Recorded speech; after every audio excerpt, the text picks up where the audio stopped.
Welcome back to another episode of Marketing Girly by Sky Society. Today I am chatting with Marisa Lauro Norris. She is a global music marketing executive. Welcome, Marisa. Thank you so much, Natalie, for having me.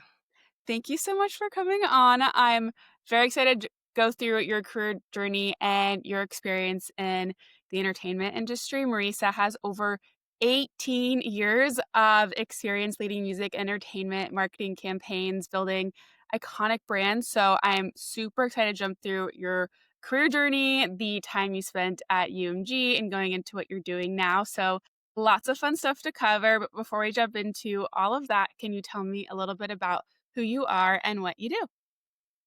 So I have spent over 18 years in global music marketing. I started out doing US marketing and eventually moved on to doing international marketing. I worked at Universal Music Group across various labels at the company. I was really responsible for leading campaigns and strategies for artists. I worked across multiple genres of music.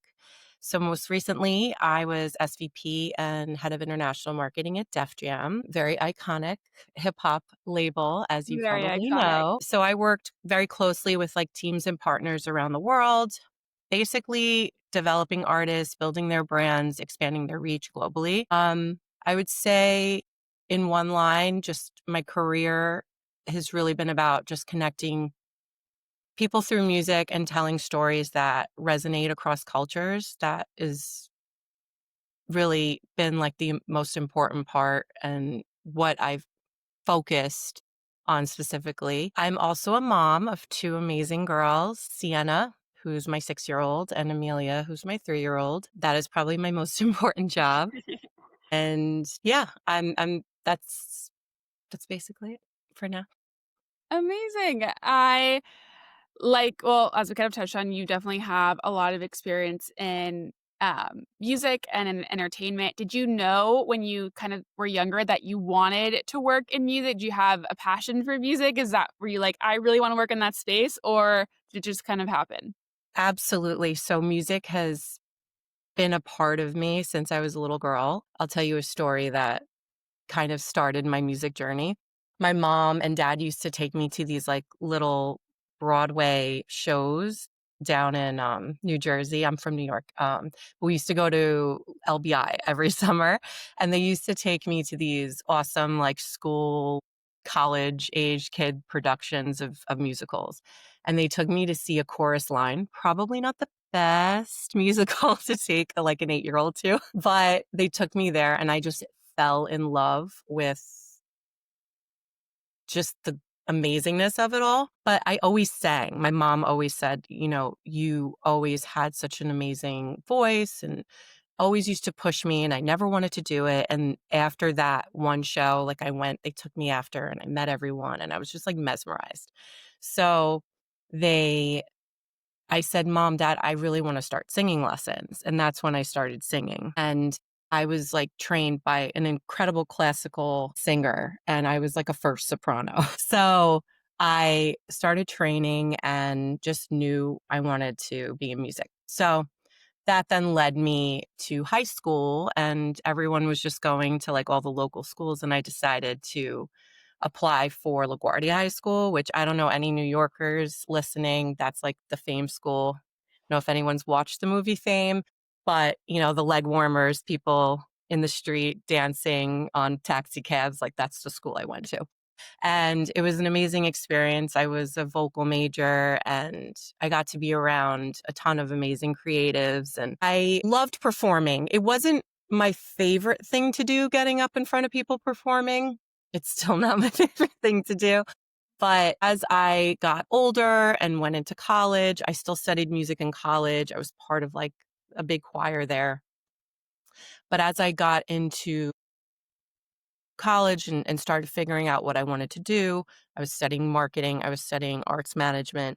I said, you know what? I really want to be in the industry. Like, I don't want to be in front of the mic. I want to be behind the mic. And I interned at UMG. So I've actually been there over 18 years if you count my Oh my internships. gosh, so your first internship was also at Universal Music Group? Yes, yes, and I No didn't know way. what I wanted to do, like, I just wanted to get in the door, and I said, "I am going" my school, like, back then, internships were, like, not policed, like, you just got credit and whatever. Now they're way different because there's such a important pathway into finding a full-time job at companies, but before, it really wasn't that much it wasn't about that really.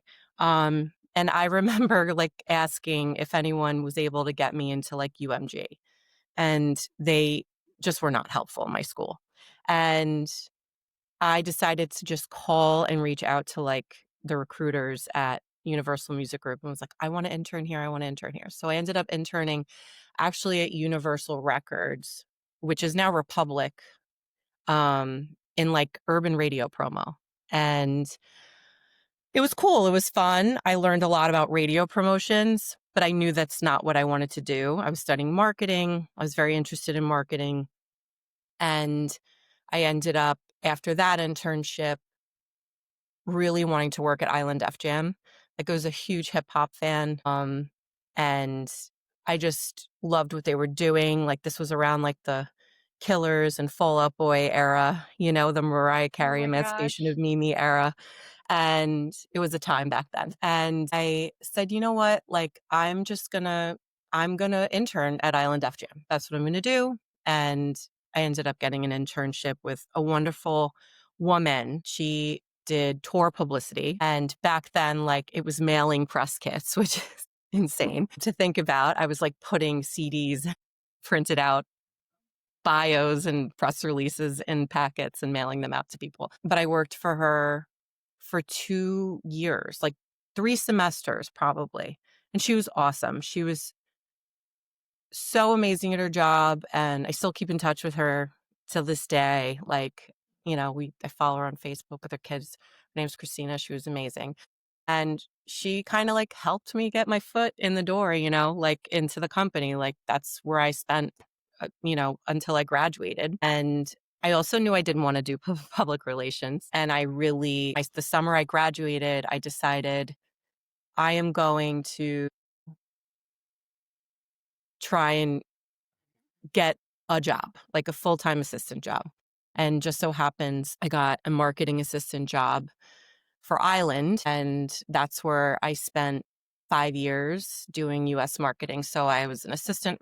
I assisted 2 really awesome people also who I keep in touch with still. And I was an assistant, then I got promoted to coordinator and a manager, product manager over 5 years. That's great. I love it. Okay, I want to know, it's really interesting as I'm hearing you share your story, you kind of have these moments where you say, "I wanted this, and then I got it. I really wanted this position," and then you ended up getting it, and so I love that determination of you are, like, figuring out where you wanna go and you're getting it, and I wanna go back to that first internship you mentioned, and you said that you were calling recruiters to get that role.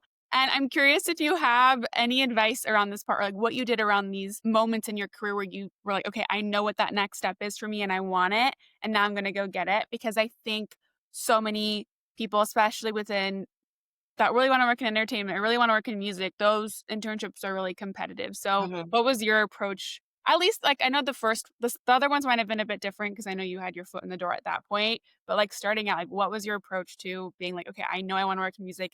I know I want to work here. My school's not helpful. Like, this is what I'm gonna do. Yeah, I mean, I think my approach has always been like, I can't wait for someone to do something for me, you know? And it's how I always kind of like roll and rolled for the past like 20 years. I knew this is what I wanted to do. I was determined to get there. You know, applied for these internships. It was very different back then though. Like now it's more structured. You have, you know, they post them online. It's very different. Think back then it was like I emailed and they were like, "Oh, we don't have anything open here or not yet." And I just kept being persistent until I got what I wanted to get. And it also wasn't like I mentioned earlier, like it wasn't, I'll take anything just to get my foot in the door because, you know, you never know. You might actually like radio promotions, but it's also a nice experience to have as you move on and figure out what path you want to take in a company. Important to try different things. It's kind of what I did in international. Like I had my foot and hand in everything. Like, so I understood how radio promo worked because I interned there. So it was just a good piece of knowledge. And I think that to sum it up, it's just do whatever you can do to get there. You'll get there eventually. You know, now I think it's about making the connections, networking, being part of industry events because there's so many. Back then it was like very gatekeeper. Interns weren't like included in things. Now they are. And it's you actually have more of an advantage, I think. The pool might be bigger, but you could find your way if you're kind of scrappy enough. And I think that's the thing. You got to be scrappy and you have to just think differently. You can't, and you have to be confident.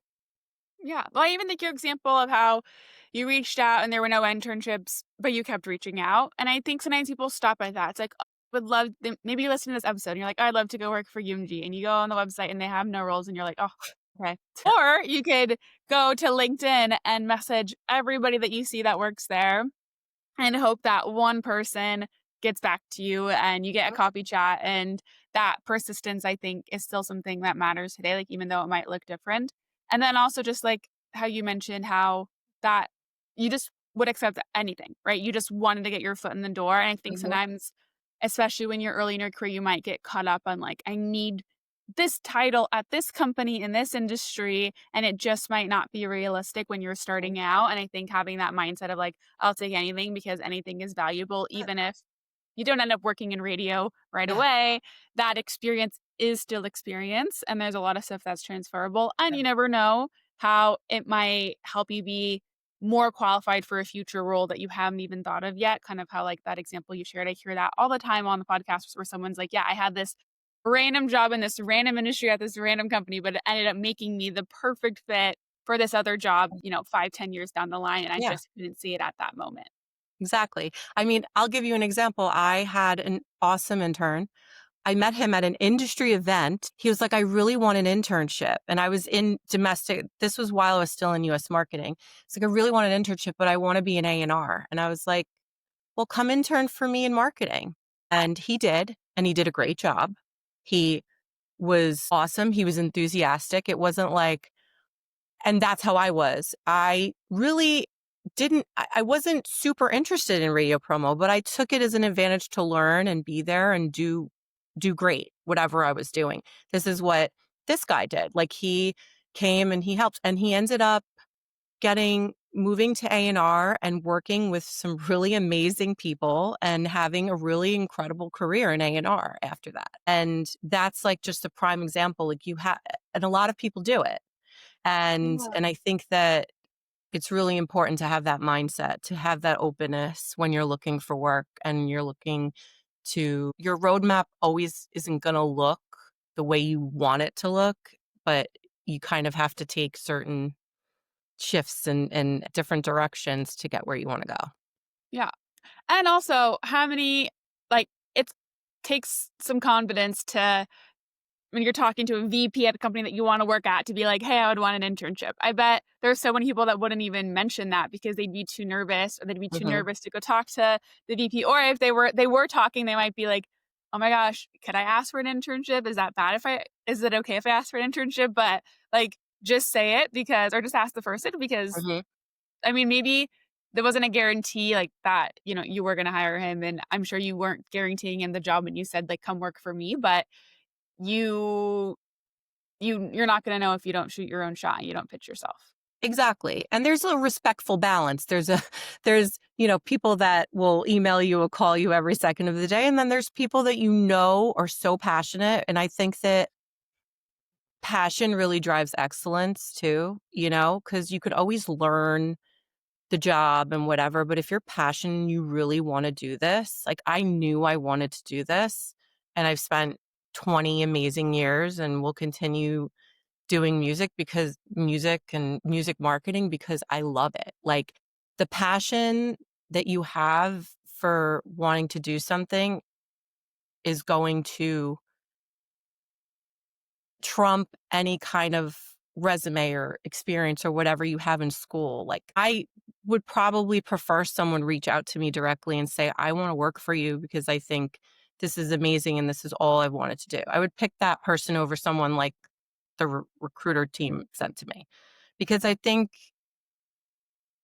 it's just important to have that. To, you know that those are the people that are going to end up flourishing and doing amazing. Yeah. And like you said, that passion and that, like, I think it's so obvious too when you meet someone and it's authentic. And you talk to someone and they're just so excited to be there. They're so excited to work at the company. Mhm. And I think sometimes if you are somebody that's a bit younger or inexperienced, you probably undervalue the importance of that passion or how much your company values that. So yeah, if you're interviewing for a company that is your dream company, like don't be afraid to share that because it could be a huge asset for you. Definitely. Okay, Marisa. So let's go into a little bit of what your time at UMG for over 18 years looked like. I know there's a ton, but I want to start by just if you could share with us, like, what does marketing for artists even look like? Because I think a lot of us like might not even know what that even entails. So if you could just kind of break that down, I think that would be super helpful. And I'm also just curious. I think marketing at a record label is looks very different than marketing at a brand or a tech company. There's definitely alignments, there's definitely transferable things, but like when you're a marketing person at a record label, you're a product manager. You're the deviser of the plan. You're the one who speaks to the artist management. You're creating the rollout plans. You're talking to every single department, pulling together their plans, making sure they align. You're the keeper of everything. You're the doer. So it's a very central and very important role. You're keeping budgets. You're getting budgets from everyone. There's a lot going on. And I think it's apart from like A&R who's making the music, it's one of the second most important roles because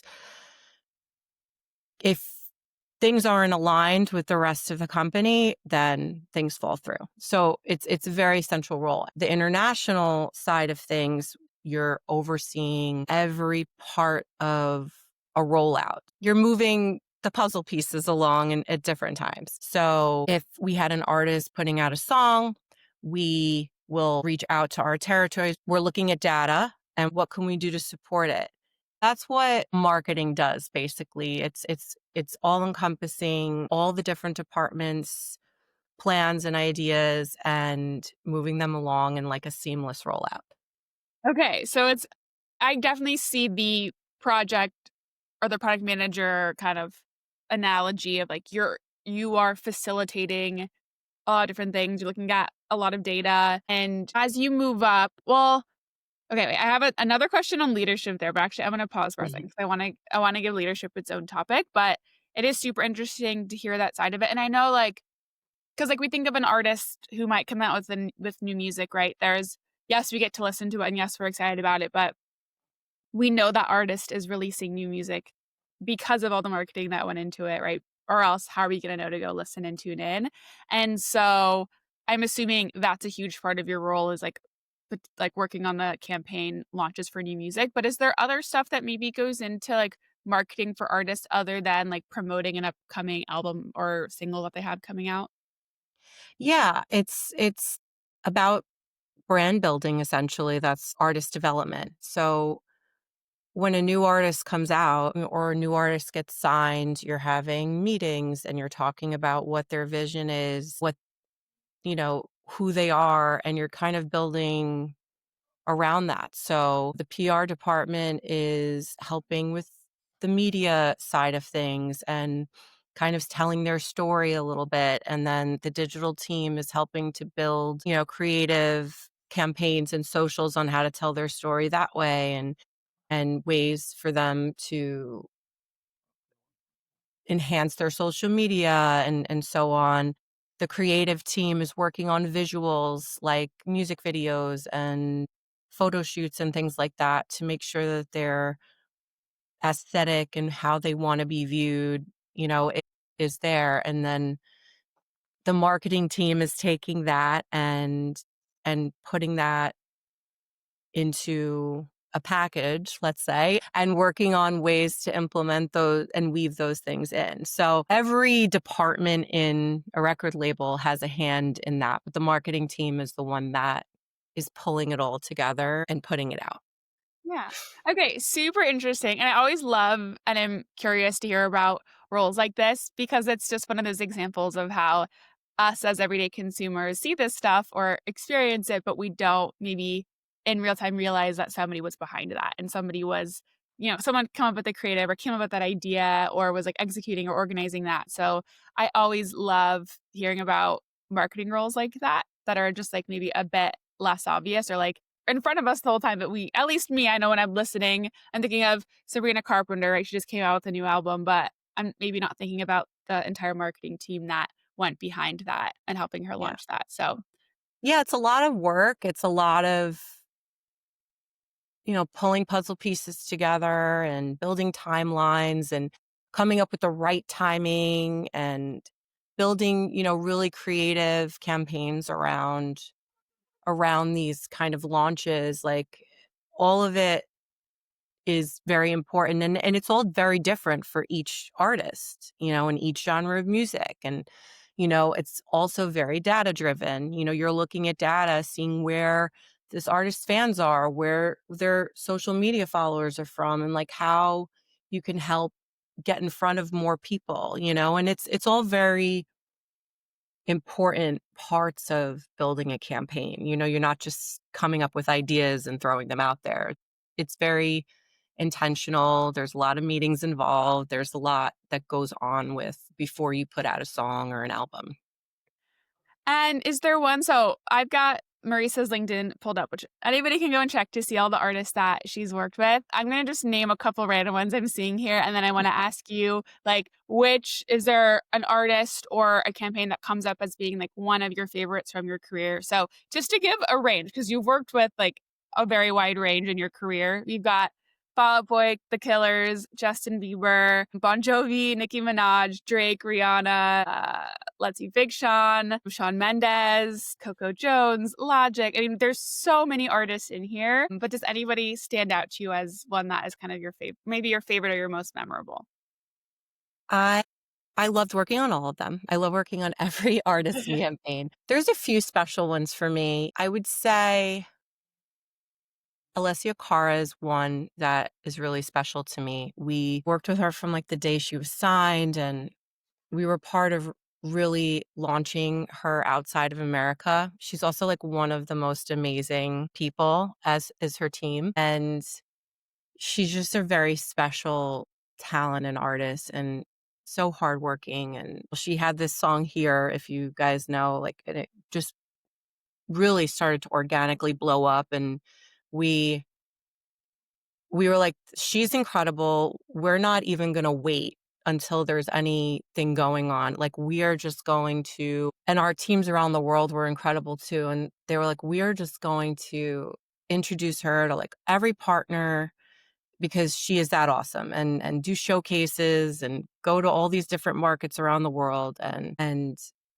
we did that. We just didn't wait. We just went and had her play and showcase in all these different territories. I think it was like France and Italy and the UK and Germany and Sweden. And I remember we did this like cute little campaign where she was like, every partner, she would hold up like a little sign, like, I'll be over here. Cause that was like the tagline in her Aw. song. And we just, it was such an awesome start and kickoff to what ended up becoming such an awesome, amazing career. Like, she had so many incredible moments with like Scars to Your Beautiful, which is such an incredible song. She's toured with Coldplay, she's toured the world.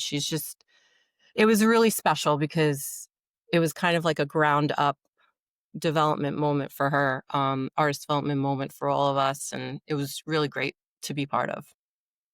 Is it maybe I know that example just because I know obviously a lot of these artists are quite large, but maybe something special about, like you said, you got to like see her rise or like see that virality kind of like in real time of her going from not necessarily somebody who's small, but not somebody like, as large or just seeing her like grow so much. Is that kind of what makes that one a bit more special for you? It does, like, as I said, she's an amazing human, but, like, being at those showcases for 50 partners and fans and whatever in these markets to a year or so later, her opening up in stadiums for Coldplay, it was like and being at those moments, it's just really amazing to see. I think that's what I love the most about this job that and career that I've had. It's like that's the most amazing part is, like, seeing everyone's hard work, like, come to fruition and seeing dreams of artists, like, come true like that, you know? And that's Yeah. what's very fulfilling. Yeah. Sounds sappy, but it's a really amazing thing, you know? No, I can absolutely see that. And then how about for you? I know you mentioned that you kind of switched to international marketing several years into your career. And obviously you were at Universal Music Group for over 18 years. And so I'm imagining the industry changed quite a lot, like during your time and also being at one company for that long. I'm imagining that the company also changed a lot while you were there. What are some of the biggest changes that you noticed in the music industry or at UMG if you think back to like when you started to, most recent years?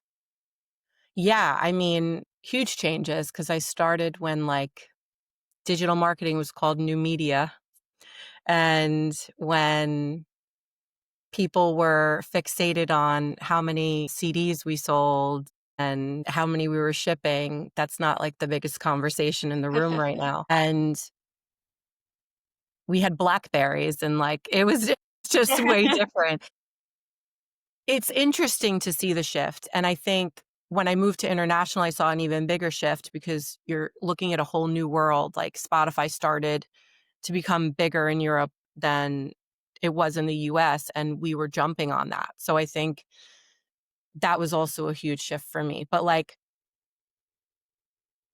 I would say the biggest change is iTunes was iTunes because it was downloads, so the biggest change was Spotify, and I think that Mhm. was the biggest, most important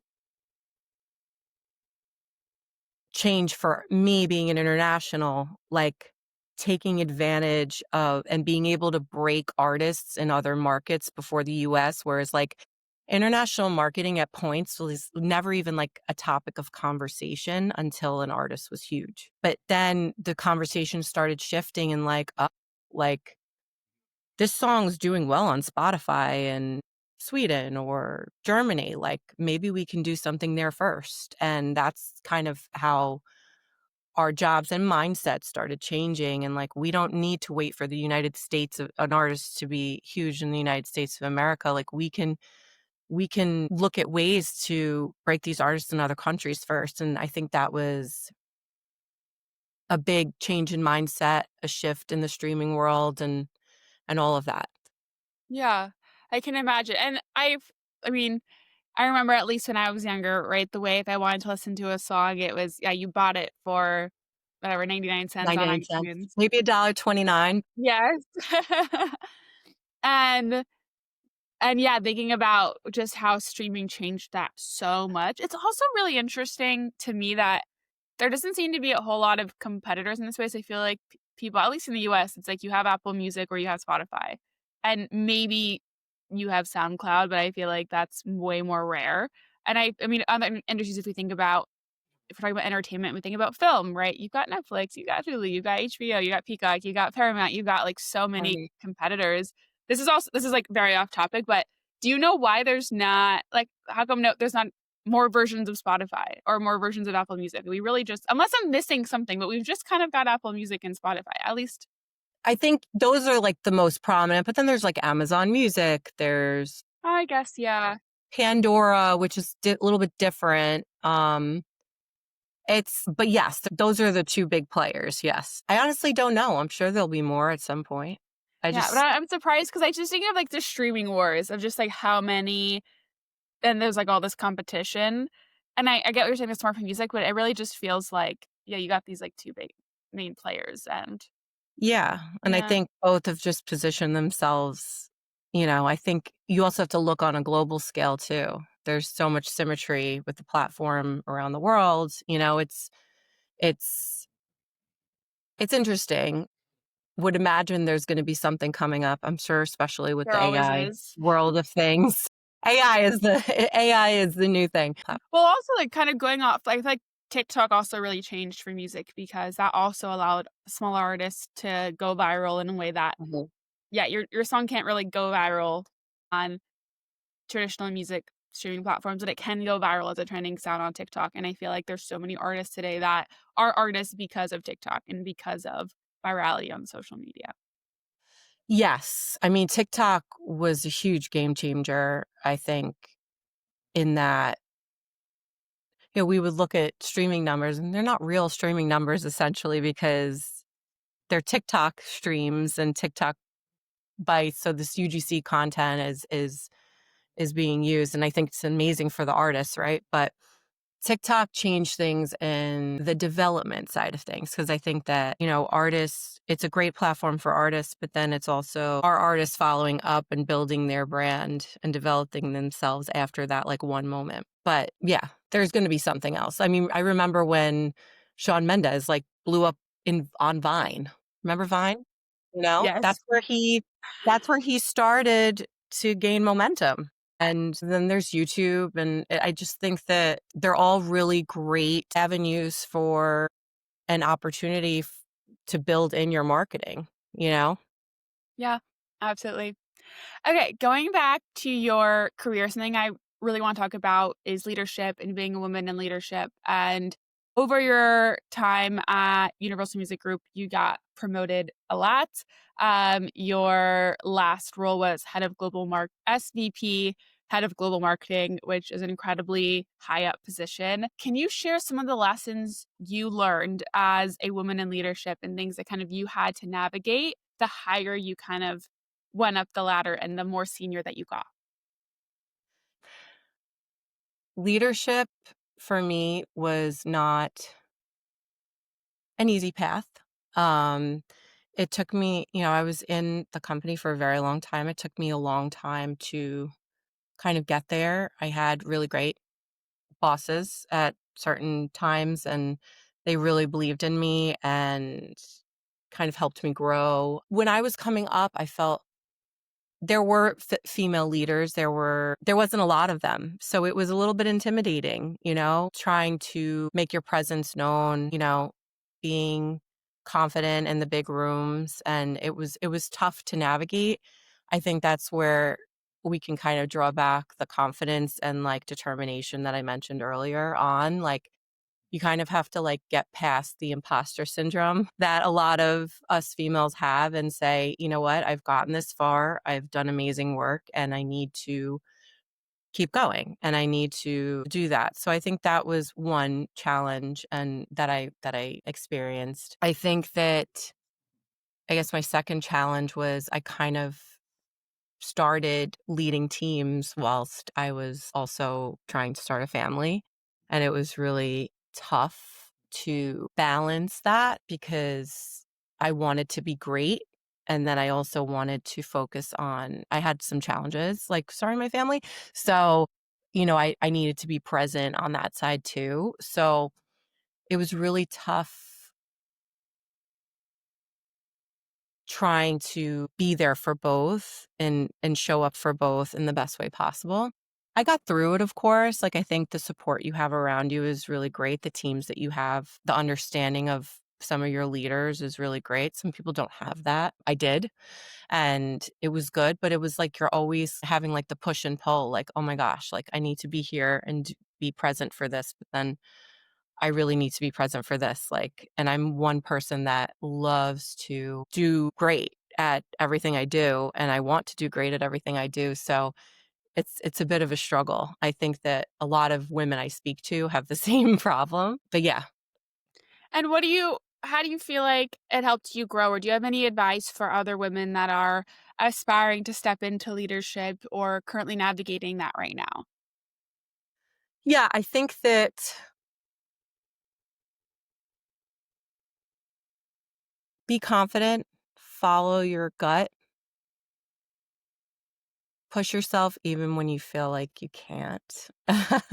And really keep learning. I think one thing I kept doing too was just I kept learning and kept figuring out, like, how I can be better. I am very humble in that, like, okay, like, am I not doing a great job? Am I looking at everyone on the team? How are they doing?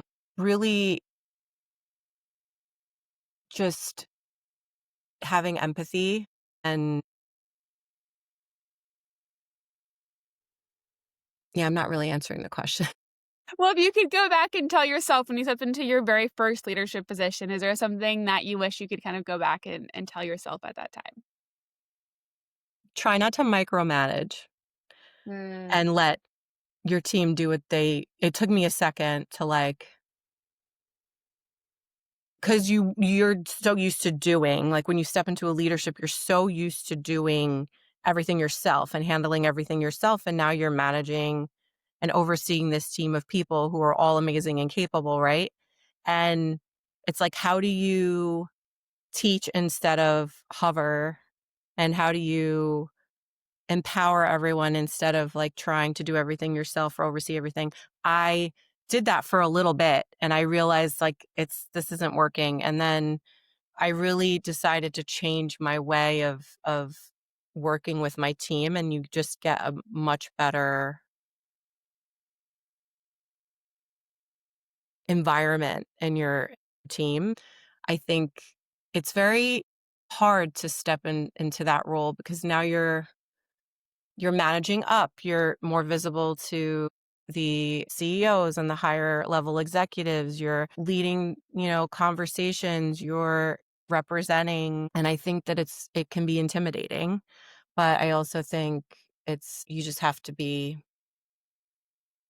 confident and know you're capable and yeah. I love that. I think that's great advice. And how about on the side for somebody who maybe really want to work in entertainment? They're looking at your career, they're like, oh my goodness, I would love to lead campaigns like that, but they just might not know where to start. Maybe they're in marketing, but they're not in entertainment, or they're not in music, or maybe they don't even have marketing experience at all. Where do you kind of where would you tell somebody to start, or how could they potentially get their foot in the door?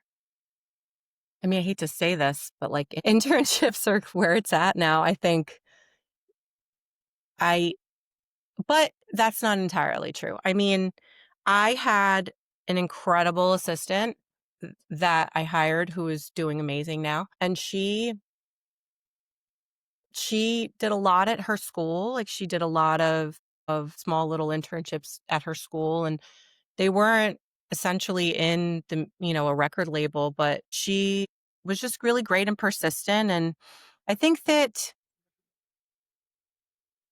it just goes back to what I said initially, like, if you want it, you'll get it. You have to just be consistent, scrappy, find the people to reach out to, network on LinkedIn, do these internships, don't wait till the last minute. And if you're local to a big city, like intern at local radios or local studios or whatever, like just do anything. If you want to work in music and entertainment, just find anything related to entertainment and music. A management company, anything. It doesn't have to be a big label. Like I said, like the path doesn't have to start there. And because as you said, it's like a little bit harder now because the pool is so much bigger. But I think that the ones that are consistent, very passionate are the ones that are gonna end up getting what they eventually want. I think that's true, and I think, like you said, starting anywhere, it doesn't need to be if you wanna work at UMG one day, it doesn't need to be UMG for the very first role, it can be anything within marketing or and within music or just really trying to get as much experience as possible, I think is a great place to start. I I also wanna say in music, like, there's so many different avenues now that are opening up, there are companies that are buying catalog that may need people to work with them and intern with them, like, there are small management companies, more and more small independent record labels, which I think are going to start becoming there's gonna be indies popping up everywhere there are already, and I think that those companies too are really important. So I think going on LinkedIn, following all these companies, reaching out to the people that work there, it doesn't hurt to just reach out friendly, like, "Hey, if you need an intern, I'm happy to intern with you," you know? And it doesn't need to be for college credit Yeah, always. yeah. I think that's great. Amazing. Okay, Marisa, any last advice? We've talked about so many things in today's episode. Anything else you want to share with the marketing girlies? No, I'm just really happy to be here and to be talking with you, Natalie. I think that I guess the biggest takeaway is that, you can be a mom and have an amazing career, and you can be a woman and have an amazing career, and it's all about how your attitude is towards that, and how much passion you have and determination you have to get there. I think that's what's kind of fueled me my entire time working in music, and yeah, It's beautiful. I think that's an amazing way to end this episode. Thank you so much, Marisa, for coming on Marketing Girly. It has been an absolute pleasure chatting with you today. you too.